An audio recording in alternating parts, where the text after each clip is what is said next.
everybody. Welcome to Hey Sister Girl. My name is Robyn Herron, and I am your carnivorous grandma. And this is Hey Sister Girl. Tonight, we are asking a controversial question. Is carnivore for Black people? Why are we still asking this question? That question literally stopped me in my tracks recently. It was a few months ago when I saw this video come out asking this question by the carnivore cutie, Pumi. I don't know if you guys know her. And it really has been just going through my mind ever since I saw her video asking this question. And this was running across my For You page, and I'm like, why are we asking this? Um, so you might tonight be saying, why is she even asking this question? And my first reaction is, of course, yes, it is. Absolutely, 100%. You may be asking yourself, why in the world do we have to make eating about race? And I literally had to ask myself that question too. But honestly, the more I thought about it, the more I realized that this question is relevant, right? Not only to African Americans, but literally to all cultures, honestly. And many of us, many cultures have traditions that are steeped in food, comfort, right? So the longer I sat with this question, the more I felt like I needed to bring this question to the community. Honestly, if I'm truthful, this question is why I'm here doing what I'm doing, honestly, right? And if you watch Hey Sister Girl, if you watch Carnivorous Grandma Speaks, you know that when I looked around out here in these carnivore streets, I could not find anybody who looked like me that was talking about carnivore and eating a primarily meat based way of eating and changing their health trajectory utilizing food, right? So the more I thought about this question, the more I thought I really need to bring this question here and talk about it. The issue isn't whether carnivore is for Black people. The question is why we still need to ask this question. Why do we still feel the need to ask this question? And there are many reasons for that, honestly, and we're going to talk about it tonight because eating meat has literally become a cultural debate. When I talk to people in my community about carnivore, I mean, literally, you can see the shutters going over their eyes. You can see the walls coming up. You can see they're like, that's not for me. Okay. So we definitely don't want to assign this amazing healing protocol to any single race, right? We want it to be for everybody. And so that's why my thumbnail tonight says carnivore for all. Carnivore is for everybody. And the other question that I'm asking myself is why have we been taught to fear the foods that humans have eaten for thousands of years while embracing foods that barely existed 100 years ago? We're just cool with it. We cool with them Takis and Oreo cookies. We are cool with the seed oil. We're cool with all this stuff that is so new to us, while the single ingredient foods that we have been eating for millennium are actually, being demonized, right? And so I really want to talk about this tonight. SKZ, thank you so much for the super chat. I really appreciate that. Um, and so, why have so many Black Americans been encouraged toward veganism, vegetarianism, alkaline diets, plant-based approaches, and things like blood type diets and colonics? We're being geared toward all of that stuff, but we're being told that meat is dangerous for us, right? So tonight's conversation is not about attacking anyone or criticizing anyone's culture. It's about health, history, sugar, and whether we've been blaming the wrong foods for our issues. Okay. And so tonight I want to talk about that. This week I was having a conversation because I've been doing these 7-day challenges with my coaching group. 7-day sugar-free challenges. CG Health Coaching has been offering this all throughout the month of June. We're not charging anybody anything to just come in and try being sugar-free for a week and see what happens within your body. But I was having a conversation this week, and somebody was telling me I just can't even consider that because I have to have veggies and I have to have fruit. And I was thinking, oh man, it's addiction. It's not that your body requires it, but mentally you require it, right? So tonight we want to talk about culture because food is not just food. Let me know where you are watching from down in the comments. I also want to say that my friend G, she's out still on cruise. She's taking a little hiatus. So we're just going to keep on going, y'all. We're going to keep talking about these topics and making sure that you get this information. Food is not just food, right? Food equals family. It equals love. It has memories tied to it. It shaped us through these gatherings, that we have had throughout our lives. So for me, growing up with soul food favorites, right? Sunday dinners after church, the big family dinner where everybody was around the table, right? Family reunions. Oh man, I remember some great family reunions. I remember my grandfather used to have this big ice cream churn and he would churn out ice cream for us at the family reunion when I was a kid. And the holiday table. And if we're honest, some of our greatest memories happened around those tables, right? So the men and women that cooked for us, they loved us and they fed us food with love in it, right? And so, I think about my grandmothers. Let me tell you this story about my grandmother on my dad's side. My grandmother, I lived next door to her for a few years, and every day after school, I would go there and she would make me homemade stovetop macaroni and cheese. The best macaroni and cheese I have ever had with this pimento cheese. Oh my gosh, it was so good. But I have so many fond memories of that. She used cremette macaroni noodles and she used this pimento cheese and it was absolutely delicious. So I have just some fond memories tied to that. And even when I walk through the grocery store, when by chance I go through the aisles and I see that green box of cremette macaroni, I think about my grandmother and it brings back good memories for me. My grandmother loved me and she fed me in the way that she knew how. She fed the best way. You think about things like, greens and cornbread, skip that hoe cakes. That was something that they cooked it actually on a literal hoe in a fire. And so, those things are traditional, right? And so that the food was the best they knew how to do. So I'm not criticizing what your grandmother fed you. I'm not criticizing what your mother fed you, right? I'm a grandmother myself and I have to make choices about what am I going to do for my grandkids. And it's tough. It really, really is. Because when you know better, do you go better? When are you going to do better because you know better? It's tough sometimes, right? So, and I'm definitely not criticizing our culture because we know that many cultures are steeped in food tradition.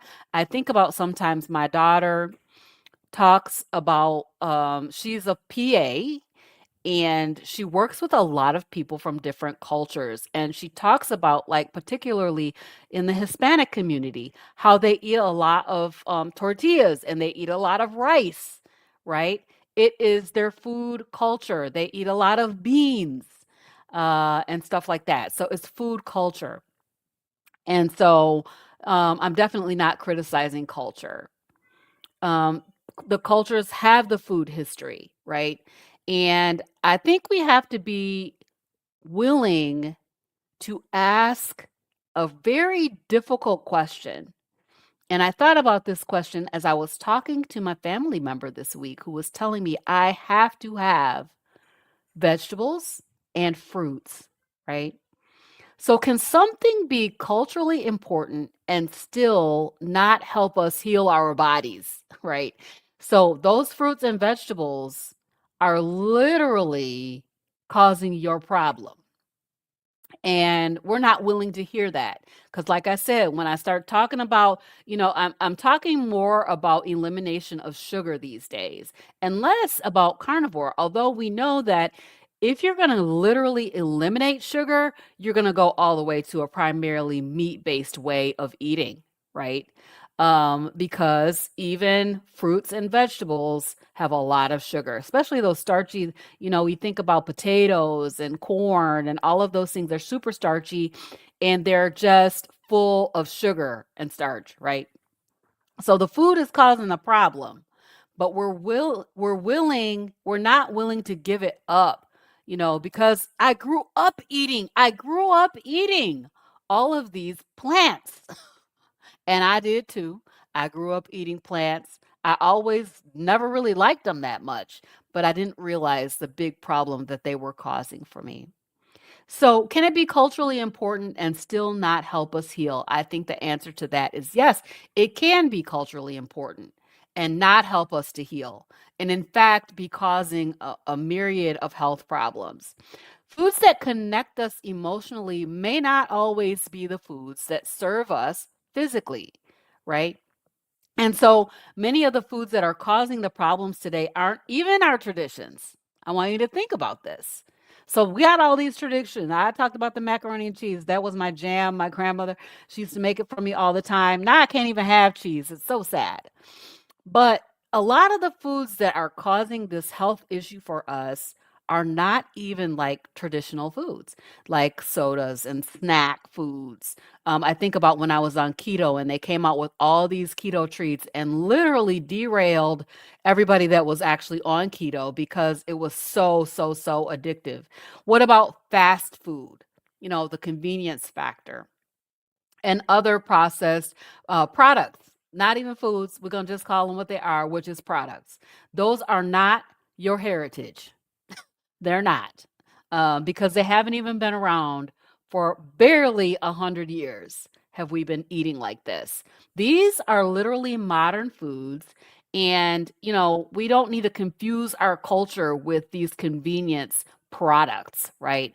Or our traditions with our habits. Just because you feel like you need fruits and vegetables does not mean that from a physicality, from a biological perspective, that you do need them, right?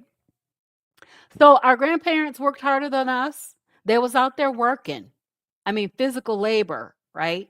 They moved more than we do in general. I'm just overgeneralizing, right?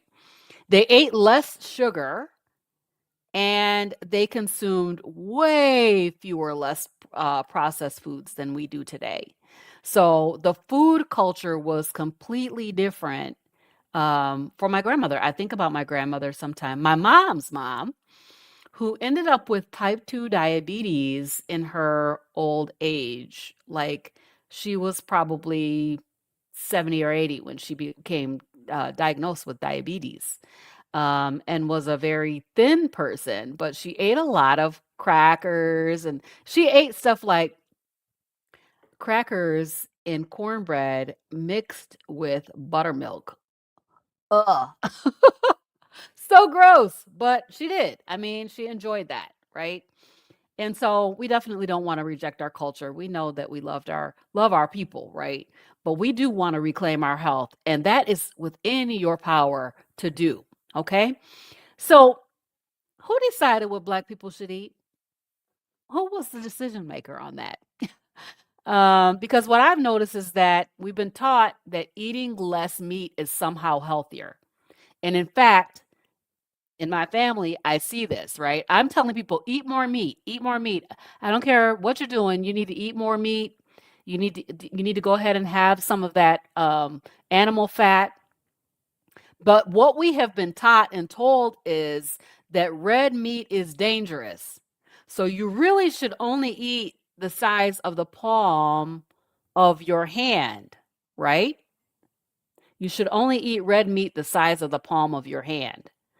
Red meat, fat is dangerous. I want you to think about the butter and margarine dilemma. Who's still out here using country crock?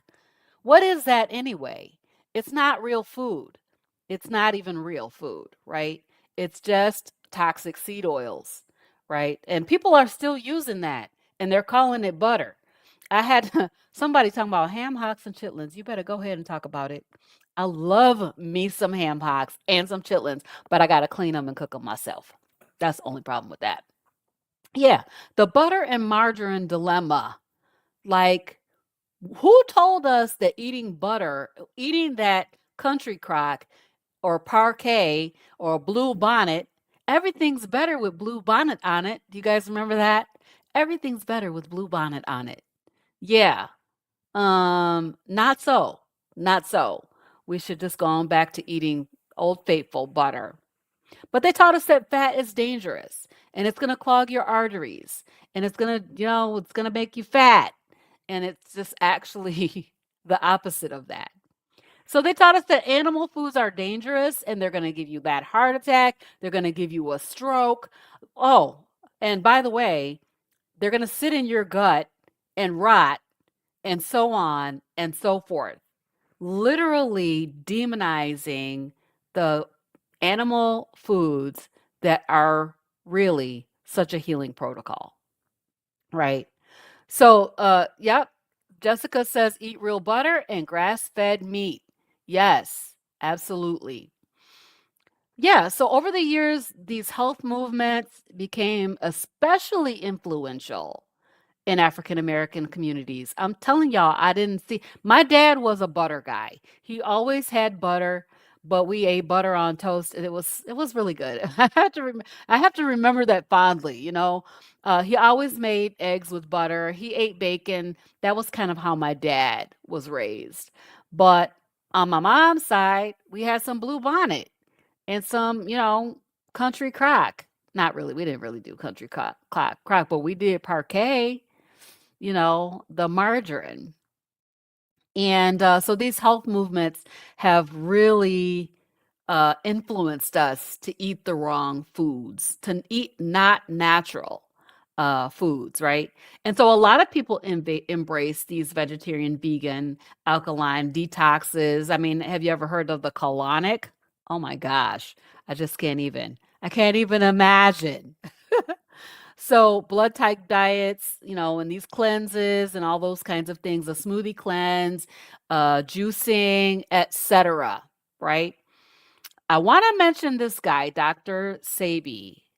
Dr. Sebi, right? So whether you agree with him or not, he did have a huge impact on the African American and Black people health conversations. Tremendous. Tremendous. Oh, Jessica says, I did a colonic cleanse and I felt better. Okay, well, that's good. That's good. Absolutely. Many people found hope through through his teachings, right? People became interested in natural healing because of him. He triggered that thought that, hey, something might be wrong here with this food, right? So people began to question conventional medicine because of him. And I do honestly understand why, because if you think about what's happening around us, even if you just look around and see what's happening with people's health, you know that we need to challenge. We need to think differently. We need to do something different. Something is wrong here because we have these epidemics going on, obesity and chronic disease. So we know that something is wrong, but the question is, what do we do about it, right? So, we get frustrated with the healthcare system. I mean, literally, that we're putting a band-aid over all kinds of illnesses, and we're masking our symptoms. I think about this with my eczema because I went to the doctor. I went multiple doctors, right? And I talked to them and said, I think food is doing something. I think the food is doing something. Like when I eat this, I'm having sort of a reaction. And they're like, it's not the food. It's not the food. Take these creams, pills, and potions. Take these injections. Take a course of steroids, and you're going to feel better. And they put a band aid over what was going on with me.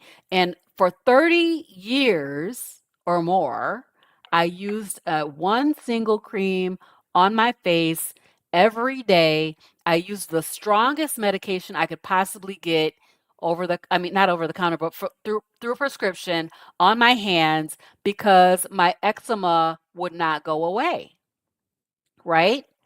So, yeah, we started looking elsewhere. Like, where can we find some relief for all this illness? And this guy, Dr. Sebi, taught that disease develops because the body becomes acidic and is filled with mucus. What I will say is, if I drink some milk right now, I'm going to be filled with mucus. If I have some cheese right now, I'll be filled with mucus, right? So, I'm not sure that it has anything to do with being acidic. But he believed that the body should remain alkaline and eating alkaline foods could support healing. Hey, Rick, so glad that you're here. Welcome, welcome from Miami. I'm happy they're here. His recommendations often included a lot of duck food, Rick. They included a lot of duck food. So, natural plant foods such as leafy greens, fruits, herbs, sea moss, nuts, seeds, and vegetables.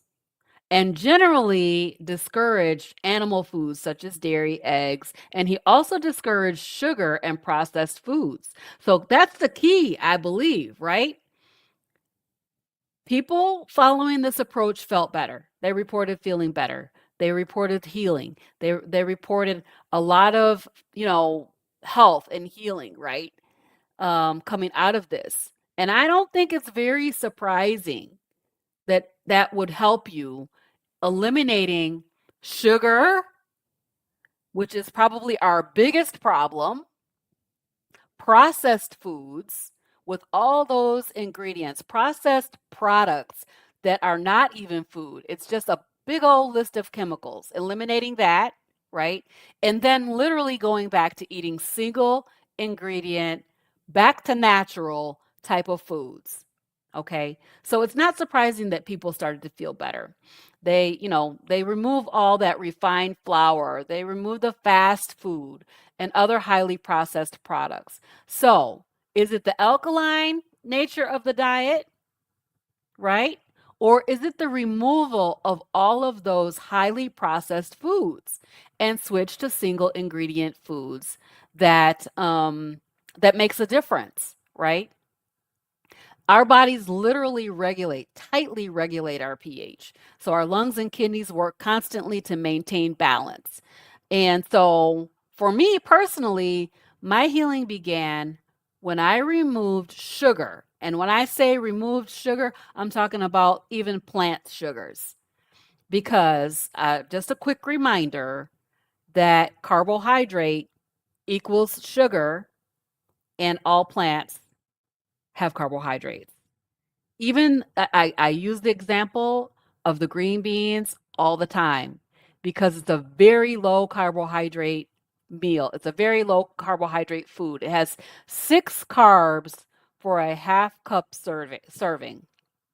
6, okay? So, that's pretty low, but if you think about the fact that your body can only tolerate 4 additional carbohydrates in a day, well, you're already over your allotted you're already over just by eating 1 serving of green beans without eating anything else, okay? So, I don't think necessarily it is alkaline diet. I think it is a return to single ingredient foods, okay? So, we don't have a steak epidemic. We don't have an epidemic of too much steak or too much ribeye. We don't have an epidemic of too much butter, right? Although they tried to tell us that we were eating too much butter and it was causing all these heart problems and stuff. But what we do have is this epidemic of all manner of diseases, chronic disease, including diabetes. We got insulin resistance, hypertension. We got non-alcoholic fatty liver disease. Literally, people with cirrhosis of the liver who've never drank alcohol. And it's all due to the fact that they're having too much sugar. That is a huge problem, don't you think? So we have all these chronic diseases running rampant. And these problems affect all Americans and then people worldwide, okay? The mostly we partake of a standard American or standard Western diet. You see these disease states all over the world, you know? Nobody's escaping. Nobody's escaping because we are doing something that is causing this problem. We're having way, way, way too much sugar, okay? Um, and ultra processed food. 100 years ago, we didn't even have this stuff, right? If you wanted some cookies, you was gonna get you some flour from the market, get you some eggs, butter. You were gonna get some sugar from the market, and you would make that yourself at home, right? But now we have all these processed foods. It's an explosion. We got snack foods. We got, just so much overconsumption. How many of us have sat down and ate a whole bag of Doritos? I'm talking about a family size bag. I know that was me. It was so crunchy. I just kept on eating it and eating it. And what happens? Our health just continues on the decline. So we're blaming the wrong foods. We're blaming meat for what sugar did. We're blaming butter for what sugar did, right? So why do we recommend a primarily meat-based approach? I'll tell you what I believe. Y'all know I'm not a doctor. I'm not a medical practitioner, but I am a health coach, and I see this all the time. I believe that sugar elimination is one of the most powerful healing interventions available. Elimination of sugar. Yeah. That seems, for people who eat a lot of sugar, it seems very difficult. And it can be because you're gonna have crazy. Who said there's Doritos are nasty? You're right, Rick. It's some duck food. It's not even food actually. But yeah, I used to jam on them. I used to jam and Fritos, Cheetos, all those things. All that duck food was what I was doing, Rick. Hey, Charlie, I didn't even see you there. The protein Doritos. Come on now. And now they have ones that are bare. Have you guys seen that in the store? It's still a ingredient list as long as your arm, but they took out the yellow dye. Woo! So much better. So much better. Yeah, it's a huge problem. So, elimination of sugar. And we talk about reduction, and some of the people who come into my coaching practice do want to try reduction. But for me, who is a carb addict, the only cure for addiction is elimination, abstinence, keeping away from it completely. So I believe that elimination of sugar is one of the most powerful healing interventions available. I have seen people on vegan get really, really sick because they needed protein. They needed animal protein and they got really sick. Like, I don't know, I just have seen that. Somebody that's on a vegan diet for many, many years getting super sick because they need animal protein. Sugar has proliferated, which I think we're well aware of since 100 years ago. Sugar has proliferated through everything.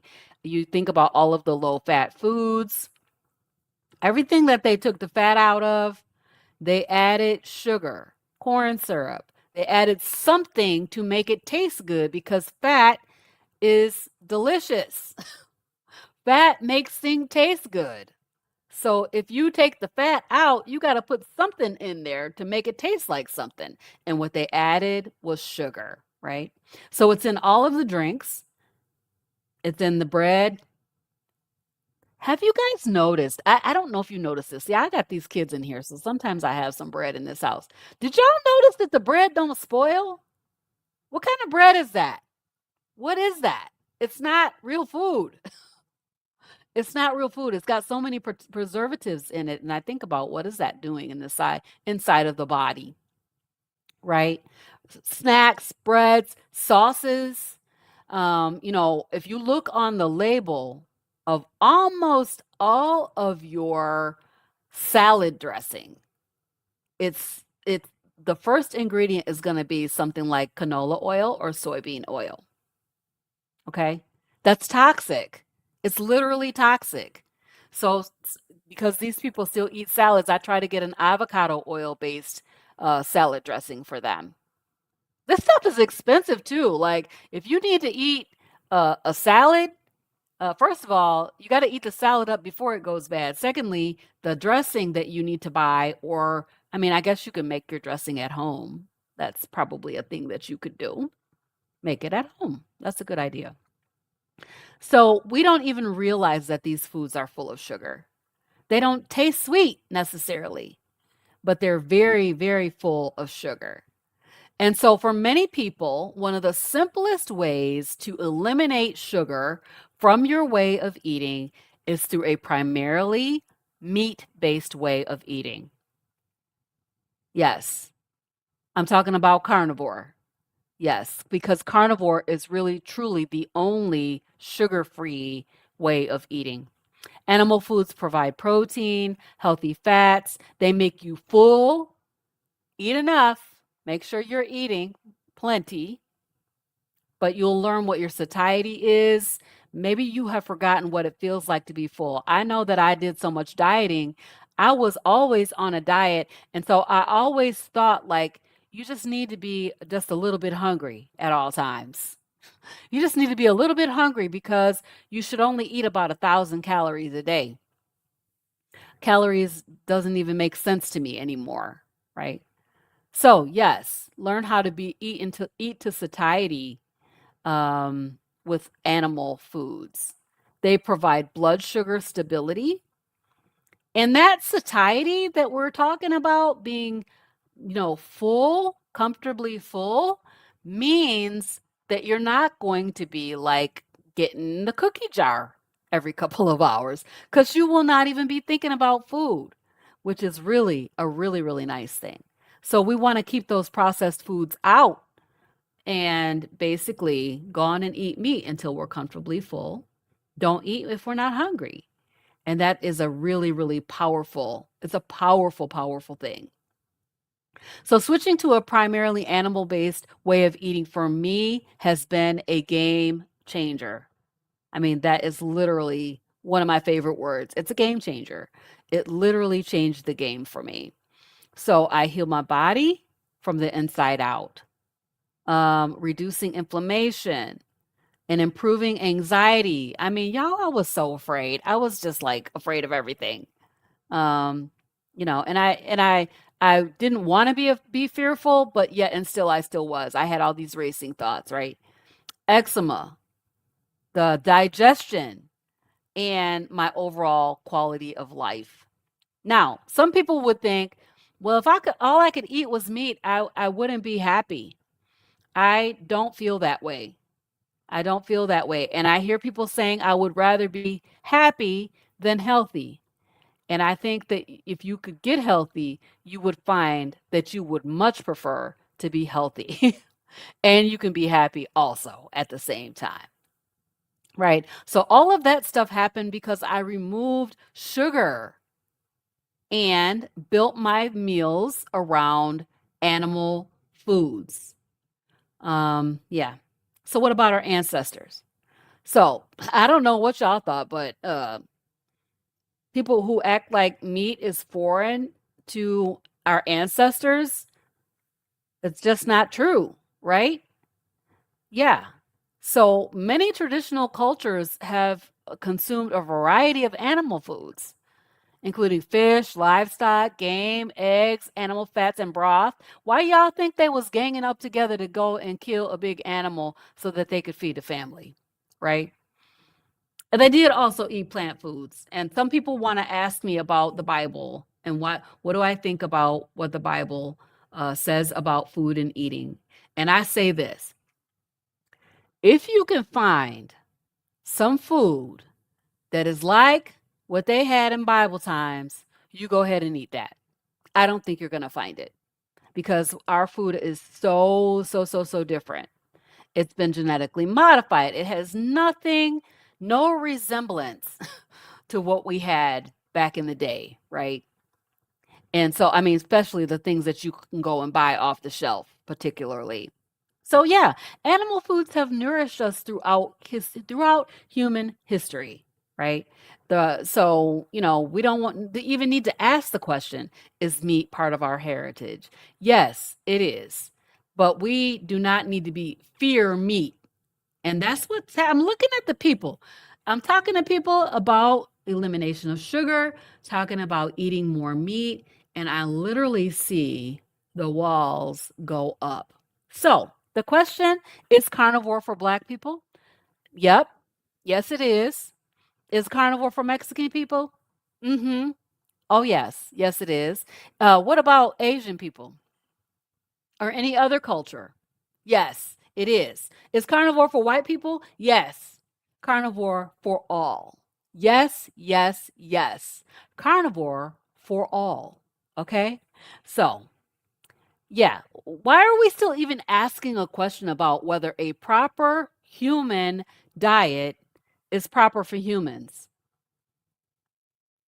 It's called, I mean, it's called the proper human diet. Charlie is saying a lot of fruits and vegetables in the grocery store are about as natural as golden doodles. Right. You are so right, Charlie. And then Talea says shenanigans on those bear snacks. Yeah, they done tricked us, try to trick us into thinking that just because they took the color out of those Doritos and Fritos and Cheetos, that makes them better. It does not. I bet you they taste the same, right?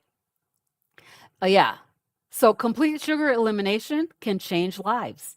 It is changing lives. So many people are having their health trajectory changed, being delivered, being healed, being set free from all these chronic illnesses, right?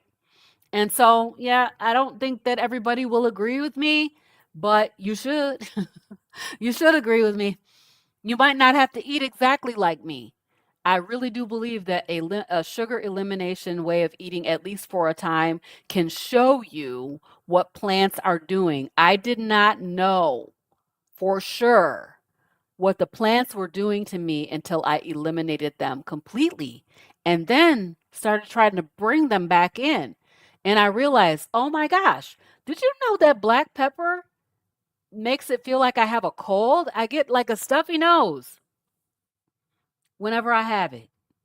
Did you know that if I have some mint, I had mint for just a couple of times. Mint made my anxiety shoot through the roof, right? Did you know that lettuce makes my hands blister? And dairy, like cheese, I love cheese, y'all. Cheese was my jam. I mean, I could not imagine living a cheeseless life. And in fact, I used to say, a cheeseless life is not worth living. But come to find out, cheese was causing a lot of my problem. a lot of my problem. So I just want you to ask yourself, like, what if you've been blaming the wrong food? What if you've been blaming meat for what the sugar did?